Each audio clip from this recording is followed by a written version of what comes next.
여러분에게 은사가 있는 것 같습니까? 아멘 하는 사람도 있어요. 물뚝물뚝 쳐다보는 사람도 있고 아멘 하는 사람도 있고 아멘 하신 분들은 아무래도 오늘 본문 말씀에서 이야기하는 은혜를 받았지 않나 그렇게 생각합니다. 보통 성경에서는 모두에게 성령께서 은사를 주셨다라고 이야기합니다.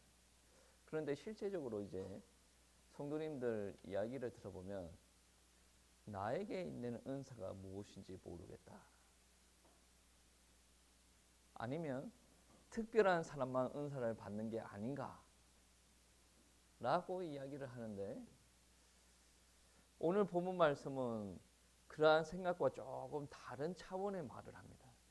7절 말씀을 보시면 각 사람에게 성령을 나타내심은 유익하게 하려 하십니다. 그리고 그 이후에 구절들이 무엇을 이야기하냐면 은사를 이야기합니다. 그리고 몸은 하나다라고 이야기를 합니다. 7절 이 한 절의 말씀만 바라보면 무슨 말인가 모르겠지만 그 이후에 나오는 말을 통해서 보면 그 말이구나라는 것이요. 은사가 특별한 것입니까? 어떻게 보면 특별한 것이요. 나에게 주는 거니까. 근데 오늘 본문 말씀에 보시면 그런 말씀이 있습니다. 7절 말씀에 각 사람에게 준다. 각 사람에게. 교회에 있는 모든 사람에게 준다라는 말입니다. 그리고 그 은사는 성령을 나타내심으로 드러나는 거라는 거죠. 보통 많은 사람들은 어떻게 표현합니까? 은사, 내가 받았다, 나의 능력이다. 그러면서 교만하기도 하고 이게 자기를 드러내려고 하는 부분들이 종종 있습니다. 우리나라에서도 보시면 은사자들이 실수하는 경우가 많이 있어요. 왜? 은사자. 내가 능력을 해가거든 병을 고치거든. 그러니까 내 앞에서 다 복종하는 거거든. 그냥 반만 해도 괜찮아. 어차피 반만 해도 나한테 능력이 나가니까 반만 해도 괜찮아. 내가 뭐 험한 말 해도 괜찮아. 어차피 나한테 능력이 나가니까. 이게 생각을 잘못하신 거예요. 괜찮죠. 괜찮습니다. 그런데 그 은사가 그 하나님의 능력이 더 귀하게 느껴지려면 함부로 이야기하면 안 됩니다. 더 겸손해야 되고 더 예쁜 말을 사용해야 돼요. 더 실수를 안 하면 정말로 하나님 앞에 더 귀하게 쓰임 받겠죠. 그런데 사람이 나를 통해서 능력이 드러나니까 나는 어느 정도 교만하게 행동해도 괜찮아. 함부로 이야기해도 괜찮아. 능력이 드러나니까. 그래서 신학대학교 가면 그렇게 전도사들이 엎드려서 기도하는 제목이 뭔지 아십니까? 불로 능력을 해가시옵소서. 그리고 은사를 주시옵소서. 왜? 그리고 저는 그런 기도를 옆에서 많이 들었습니다. 은사를 주셔야 목회를 하지 않습니까? 틀린 말은 아닌 것 같은데 기준을 어디에 두고 있는지 참 의문스러워요. 오늘 본문 말씀에는 각 사람에게 은사를 다 주신다는 거예요. 아마 그 전도사님이 기도할 때는 내가 기도하면 응답이 다 되고 내가 안수하면 모든 질병이 다 떠나가고 그러한 능력으로 말미암아 성도들이 다 나에게 굴복하고 그런 것을 기대할지는 모르겠지만 그런 일은 없습니다. 나에게 능력이 드러난다고 해서 모든 사람이 굴복하지 않습니다.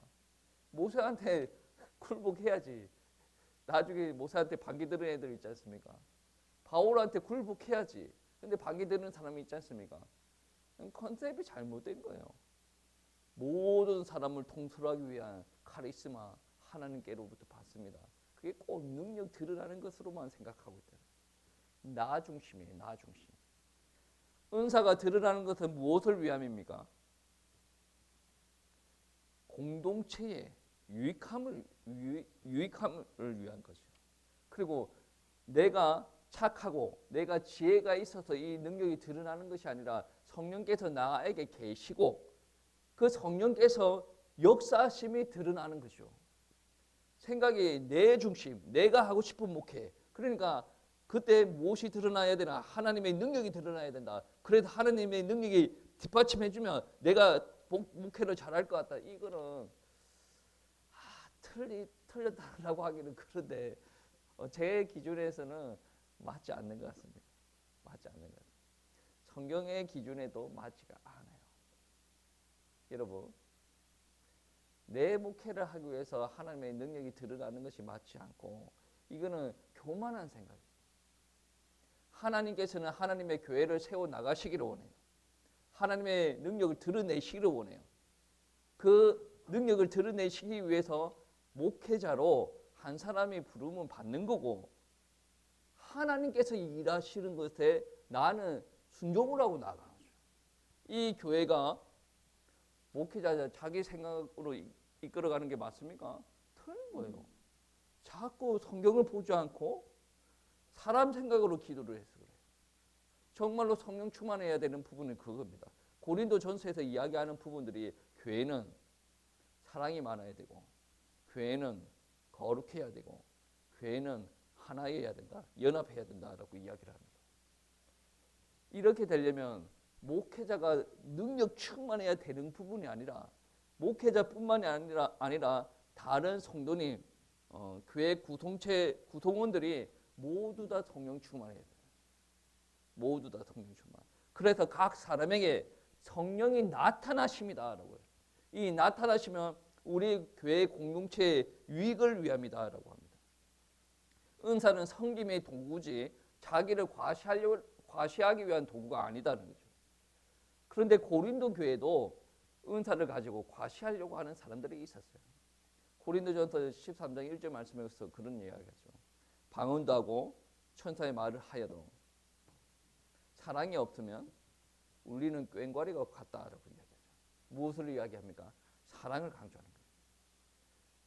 이 은사는 사랑을 드러내기 위한 도구, 섬기는 도구입니다. 나를 드러내는 도구가 아니죠. 하나님을 드러내는 도구가 되어야 된다. 그래서 여러분 보세요. 외적인 모습만 보고 평가하는 것은 너무 일차원적이에요. 좀 고차원적으로 가려면 저 사람이 저 공동체가 핵심 가치를 무엇을 찾고 있는가 봐야 돼요.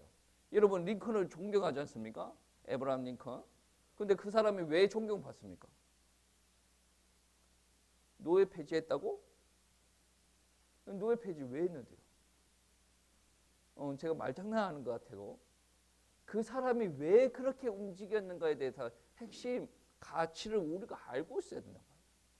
하나님을 사랑하고 생명의 존엄을 알고 그러고 보니까 자기가 처한 상황을 바라보니 흑인들이 그렇게 고통을 당하고 있고 그리고 나는 성경을 보는데 사랑을 이야기하고 있고 그러면서 그렇게 된 거 아닙니까?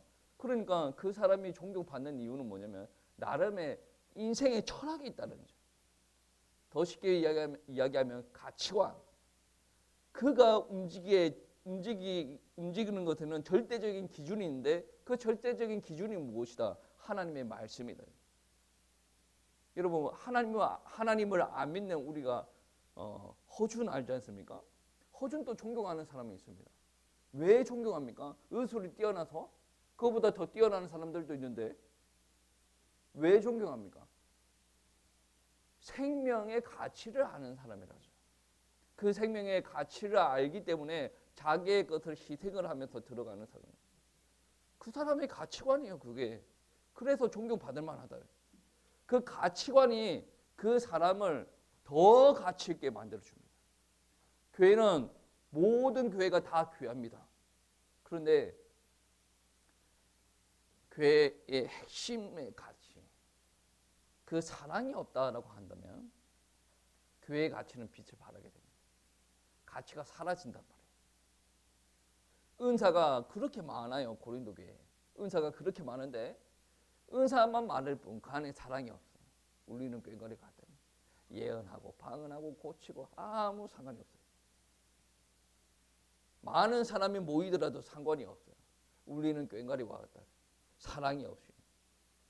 그 사랑이 드러나려면 어떻게 해야 됩니까? 우리는 처음에 은사를 받았다고 해서 사랑이 드러나지 않습니다. 노력을 해야 돼요. 내가 개발을 시켜야 되는 부분들이 있다는 거죠. 여러분, 목회자가 모든 은사를 다 가졌으면 좋겠는데 그런 일은 없습니다. 그거는 목사의 욕심이고 그런 일이 없습니다. 각 사람에게 주셨다 그래요. 말씀을 가르치고 섬기고 여러 가지 은사를 주셨어요. 왜 각 사람에게 주셨습니까? 목사 혼자 하는 게 아니란 말이에요. 그러면 어떻게 나갑니까? 한 몸이라고 고린도전서 12장에 말씀하시는데, 몸이면 눈도 있고 귀도 있고 입도 있고 손발이 다 있어요. 그러면 눈이 자기가 하고 싶은 건 다 한다고 몸이 제대로 굴러갑니까? 잘못된 몸이에요. 우리 성령께서는 이 교회를 사랑하십니다. 이 교회를, 하나님의 교회를 온전히 세우시기를 원하고 하나님의 성품을 드러내시기를 원하세요. 그래서 각 사람에게 은사를 주셨다라고 이야기를 하는 거예요. 여러분에게 은사를 주셨다라고 이야기해요. 지금부터는 생각을 좀 하셔야 돼요. 나는 받은 적이 없는 것 같은데 은사를 주셨다.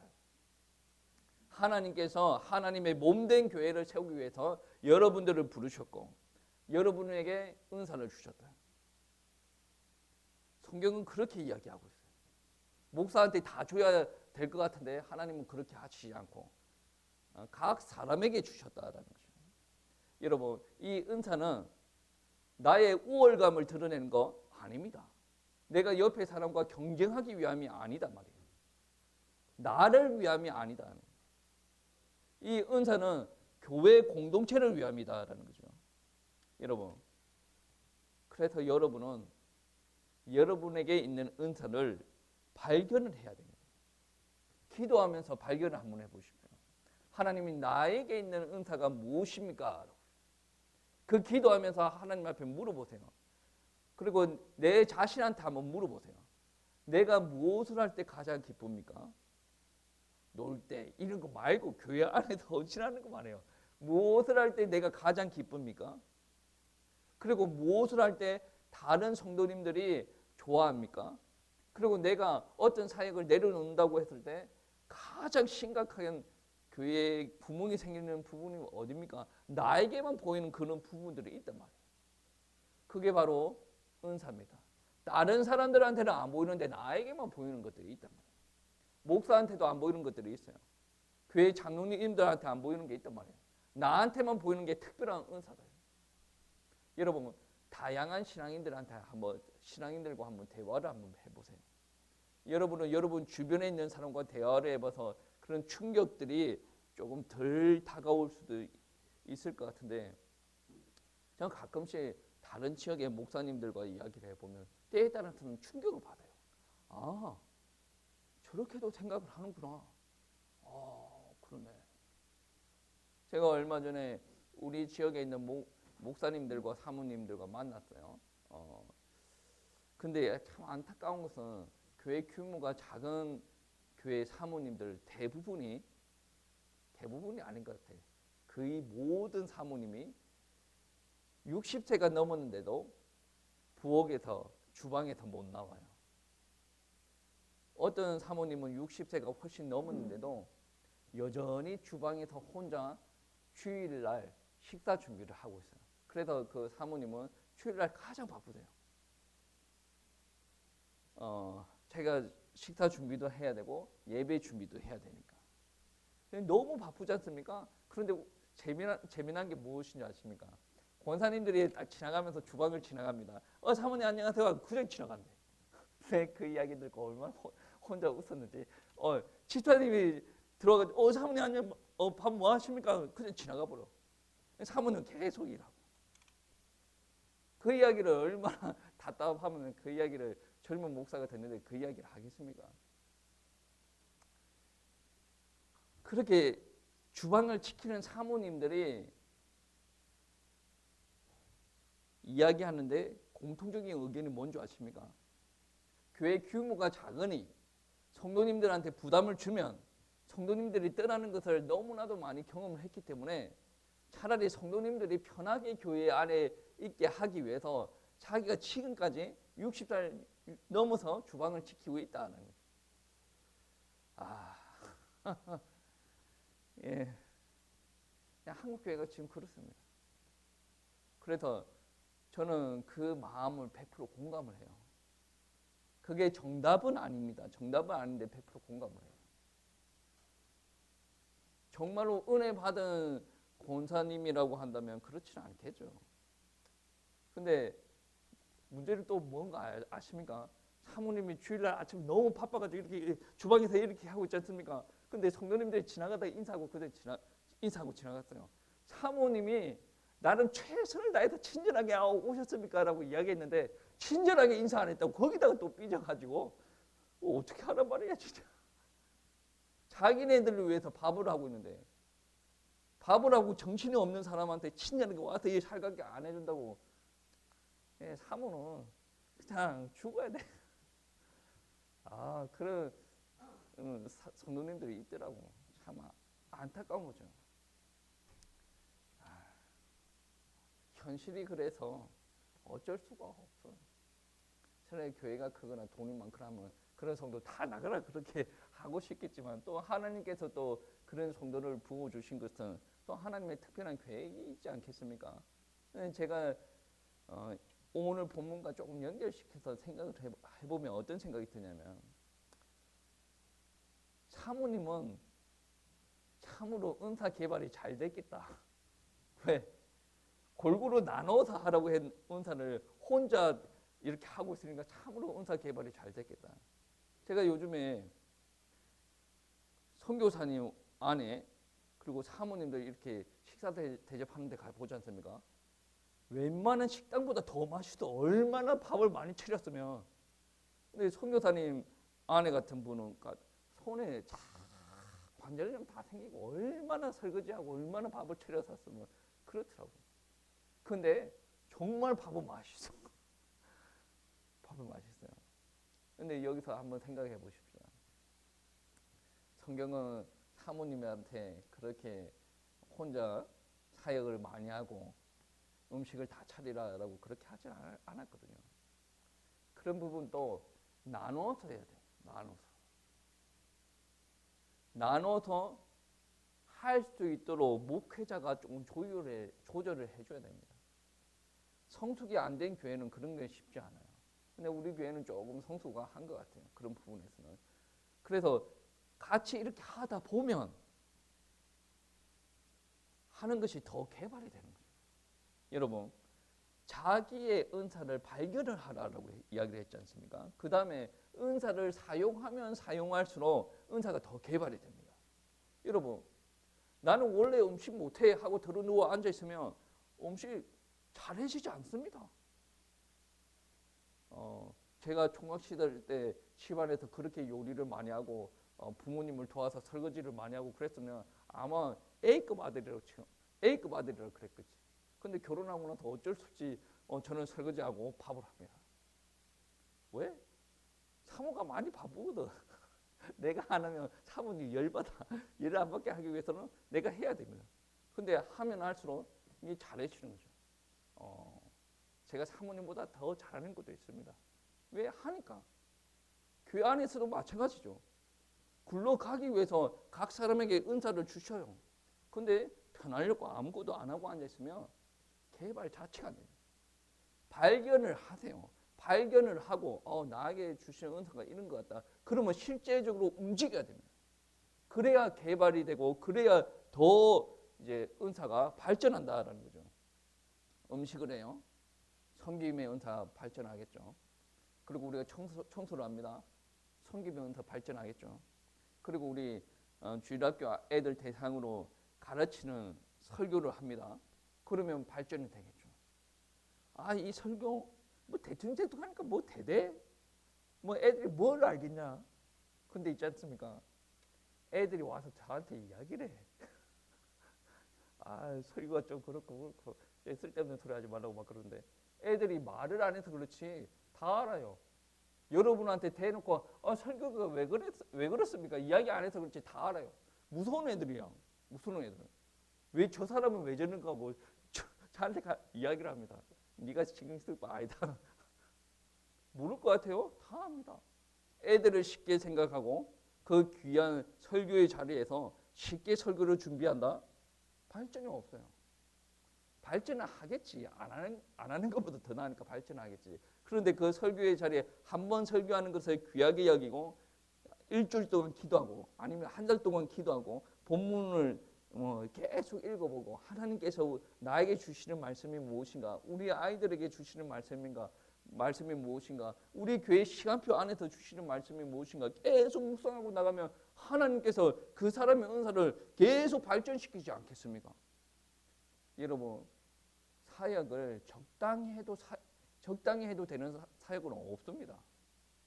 하나님께서 여러분에게 은사를 주셨고 그것을 감당하라고 합니다.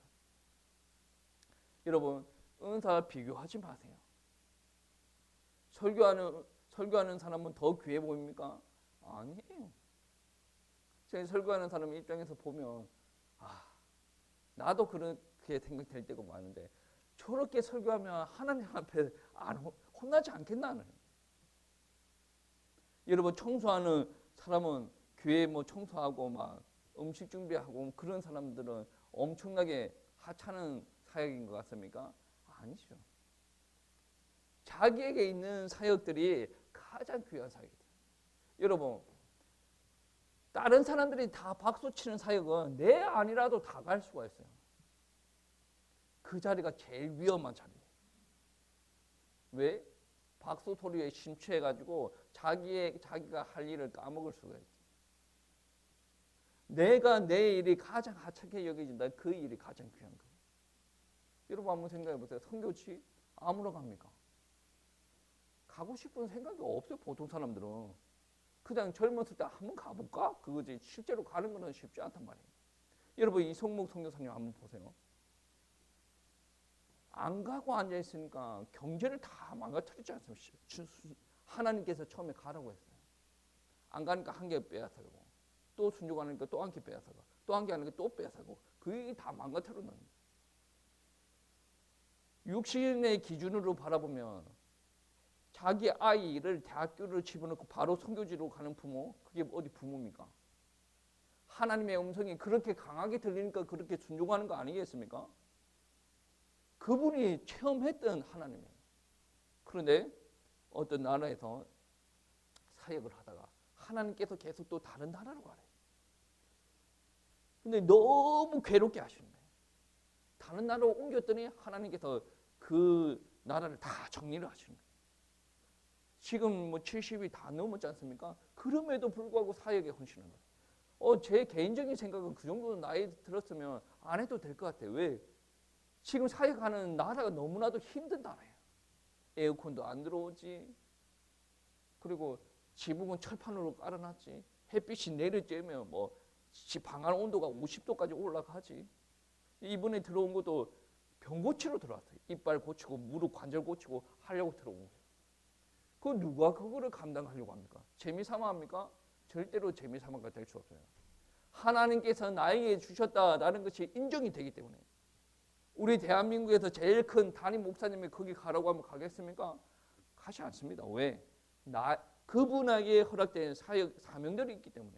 지금 이성목 선교사님이 그 위치를 지키고 있는 이유가 뭡니까? 어쩔 수 없어서 아닙니다. 하나님께서 주신 것 귀하게 여기시고 지키고 있다라는 거죠. 여러분,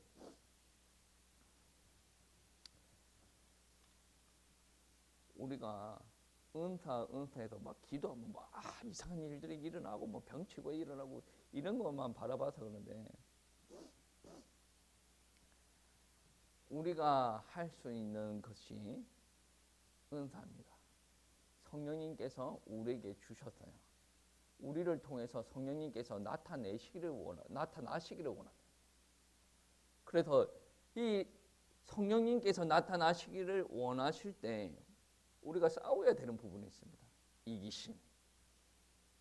성령께서 계속 나를 통해서 나타내시기를 원하시는데 나는 무엇을 생각하냐면 나의 이기심, 편하고 내 개인의 안락함, 내 개인의 시간 이런 것만 계속 나타낼 수가 없어요.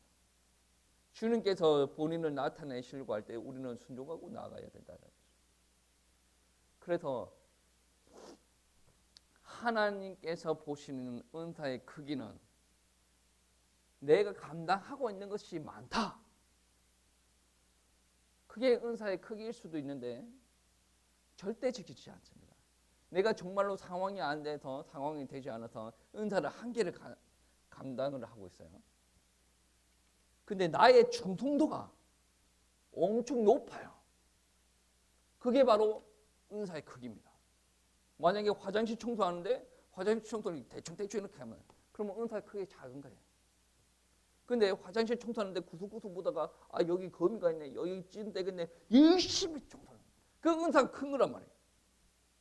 그런 큰 마음들이 있는 사람들이 이 사명도 감당을 해야 되겠고 교회 일도 해야 되겠고 이 일하고 저 일하고 이렇게 많은 것을 감당을 합니다. 그게 큰 은사입니다. 대충 하고 하는 거 그거는 은사가 크게 작은 거예요. 그러면 기도해야 됩니다. 어떻게 기도해야 됩니까?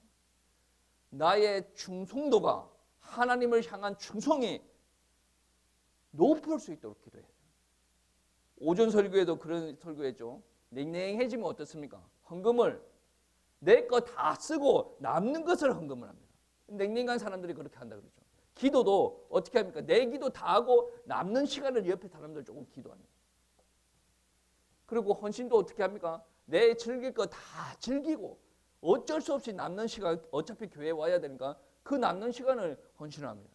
이거를 오전 설교에 어떻게 했습니까? 냉소적인 그리스도인, 냉소적인 하나님의 백성. 말로는 언약의 백성이라고 이야기하면서 실제적으로 하나님의 역사하심을 인정을 하지 않는 것이죠. 정의의 하나님이 어디 갔느냐라고 이야기하는 거지 않습니까? 여러분, 충성도를 높여야 됩니다. 충성도가 높아지려면 무엇부터 점검을 해야 됩니까? 내 마음 안에 하나님의 사랑이 큰가 작은가? 작으면 하나님의 사랑을 많이 받을 수 있도록 하나님 사랑의 은사를 주시옵소서. 하나님의 사랑을 깨달을 수 있도록 하나님께서 큰 은혜 허락하여 주시옵소서라고 기도해요. 그 은혜가 넘치는 사람이 하나님의 성품을 드러낼 수가 있는 거죠. 어느 중년교회에서 새신자가 고백을 했대요. 내가 어떤 형제를 만났는데 이 교회 형제를 만났는데 그 형제의 만남으로 통해서 내가 이 교회에 정착하기로 다짐을 했다. 그 형제가 어떤 행동을 했습니까? 그랬더니 자기가 처음에 교회에 왔는데 너무 반갑게 인사를 하고 웃으면서 환대를 하더라는 거죠. 그 사람이 그 교회를 선택한 이유가 목사의 설교도 아니었고 찬양 인도자의 모습도 아니고 이 교회의 시스템도 아니었어요. 뭐 때문에 정착을 했습니까? 환대. 누구나 다 할 수 있는 거. 그런데 은혜가 없는 사람은 못하는 거. 여러분, 냉소적이게 신앙생활 할 필요가 없어요. 여러분, 좀 냉소적으로 뭐 있는 것처럼 그렇게 하면 뭐가 있습니까? 없어요. 신앙생활의 기준은 무엇입니까? 내가 얼마나 은혜 받았는가? 은혜가 없으면 사람이 냉소적으로 변해요. 성령 충만해야 많은 것들이 흘러나가는데 내가 성령 충만하지 않으면 어떻게 됩니까? 조금 내가 비평 잘하는 사람처럼 그런 거 아니야? 저거 잘못된 거 아니야? 이런 식으로 접근을 합니다. 여러분, 자존감이 높은 사람이 주변 사람이 아무리 자기한테 비평을 하더라도 흐흐 하고 웃어 넘겨요. 여러분, 사랑이 많은 사람이 옆에 사람이 자기 보고 뭐라고 해도 사랑이 흘러나갈 수가 있는 거죠. 우리에게 가장 부족한 게 무엇입니까? 돈 아닙니다. 건강 아니에요. 뭐가 가장 부족합니까? 하나님의 은혜가 가장 부족해요. 각각에게 은사를 주셨다고 했는데 그 은사를 망각하고 살아갈 때가 너무나도 많이 있지 않습니까? 그게 무슨 말이냐? 하나님의 은혜를 망각하고 있다는. 성령님은 자기 자신을 드러내시기를 원하시는데 우리는 우리의 모습만 자꾸 드러내고 있다 보니 성령께서 자기를 못 드러내고 있단 말이에요. 그래서 우리에게 가장 필요한 것이 무엇입니까? 은혜, 성령 충만. 그 성령 충만이 드러날 때는 또 어떠한 일들이 일어납니까? 내가 그분 앞에 자연적으로 순종하는 모습들이 드러납니다. 그래야 해서 은사가 더 은사되게 되는 것이죠. 은사를 통해서 하나님의 성품을 드러내시고 하나님의 교회를 세워나가시기를 원하십니다. 그래서 우리의 기도 제목이 무엇입니까? 여러분, 은사를 발견할 수 있도록 하나님 앞에 물어보시기 바랍니다. 그리고 이 교회가 세워질 수 있도록 내가 그 은사를 감당할 수 있도록 하나님 힘 주시옵소서라고 기도하시기 바랍니다. 그럴 때 여러분이 손해 보는 것 같죠? 절대로 손해 보지 않습니다. 교회 안에서 이제 헌신하는 부분들 여러분 손해 보는 것 같죠? 절대 손해가 안 봐요. 목사는 사람인지라 그냥 쓱 하고 지나칠 수는 있는데 하나님은 절대 그렇지 않다. 정말로 충성하는 마음으로 하나님 앞에 헌신하시기 바랍니다. 그러면 하나님께서 여러분이 생각지도 못한 은혜로 보상해 주실 줄 믿습니다.